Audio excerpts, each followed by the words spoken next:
Our next presenters, Melanie Mills. Melanie is a licensed landscape architect at Canon.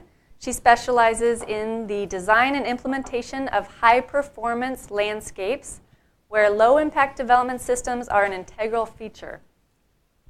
Committed to raising LID capacity in the Central Coast region, she has taught classes at Cal Poly and provides ongoing technical guidance for the Central Coast Low Impact Development Initiative. Ms. Mills began her career at the innovative Seattle firm SVR Design Company, where she worked on numerous LID and green infrastructure projects, including some of the City of Seattle's early demonstration efforts. As a landscape architect, her projects have exhibited a commitment to long-term sustainability through stakeholder participation, green infrastructure design, alternative transportation planning, and universal accessibility. Ms. Mills has a Master's of Landscape Architecture from the University of Washington. Please welcome Melanie Mills. Great. Thank you, Liz. Go Huskies. Liz is also a graduate of the UW. Great. Thank you, everyone, for coming out, and thank you for logging in, those of you on the webinar. We are happy that folks are interested in LID and ready to share some of what we've learned on our projects. Today I'm going to talk about the plants, the landscape, the living, and sometimes the one of the challenging aspects of LID. So plants and landscapes in general, they are multifunctional aspects of LID. They provide the aesthetics on a project. They can, depending upon if they're native plants, for example, they might provide habitat. They're real workhorses. They do the treatment along with the soils on LID projects. They can help with air quality, and they can sequester carbon. And in the case of big plants like trees, they can provide shade. So the landscape is this, what we like to call a high-performance system that's providing all of these multiple benefits on a project. We have some different resources today for you. One of them is this technical assistance memo. It's a LID document. It's available also on the website and available uploaded to those who are participating in the webinar. And then we have a hard copy for anyone here. It will provide a lot of the information that I'll talk about today. So with LID features that incorporate the landscape, there are basically two different types of features. And the differences between these two are related to how they are designed and constructed. And so I want to focus in on how the differences in the two different types would be dealt with by a contractor who's received landscape plans that they're installing. So the first of these is the flat bottom planter type of facility. And in this facility, and I'll note that this is probably the less common type of facility for our region. You see fewer of these going in a region where you see more regular rainfall than we have. These systems make a little bit more sense. One reason for that is because they're constantly filling up.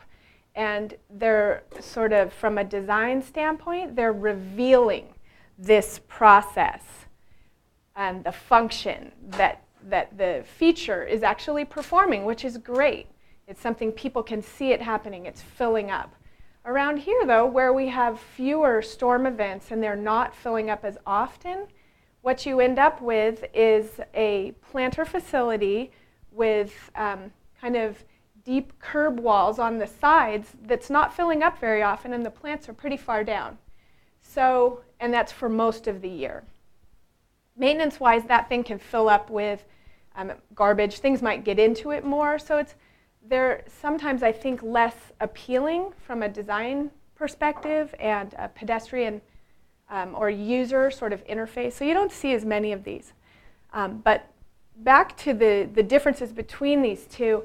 So in the planter style, you have only one landscape condition, and we'll call that Zone A. The entire area of the facility is functioning for stormwater. And all of the plants that are in that facility have to be able to deal with the conditions of seasonal inundation, and around here, mostly just dry conditions. The slope-sided type, which is much more common, and one reason why it works really well is that the slopes on the side provide this nice transition between, let's say, an adjacent surface like a sidewalk and this functional facility. And you can have landscape there. It's a nice pedestrian interface. They just sort of look like an average landscape feature. And so they work well, especially in a climate like ours where we don't see them filling up and functioning as frequently. So they have two landscape conditions. You've got your bottom area that's filling up the ponding zone, or Zone A, and then you have the side slopes, which we'll call Zone B. Only that ponding area is performing stormwater function, and the plants in that ponding area in the Zone A have to tolerate the temporary or seasonal inundation when it rains.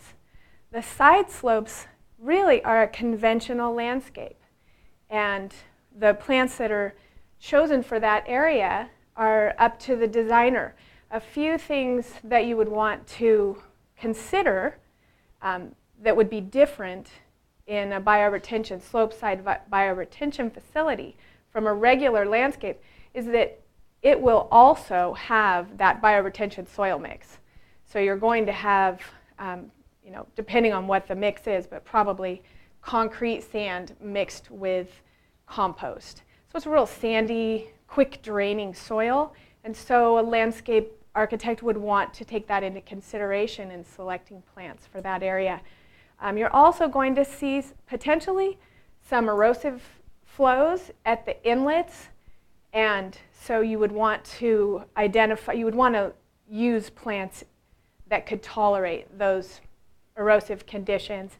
And then if you've got slopes on the side, say a 3-to-1 slope, choosing plants that will do well on a slope and help to hold that slope is another consideration.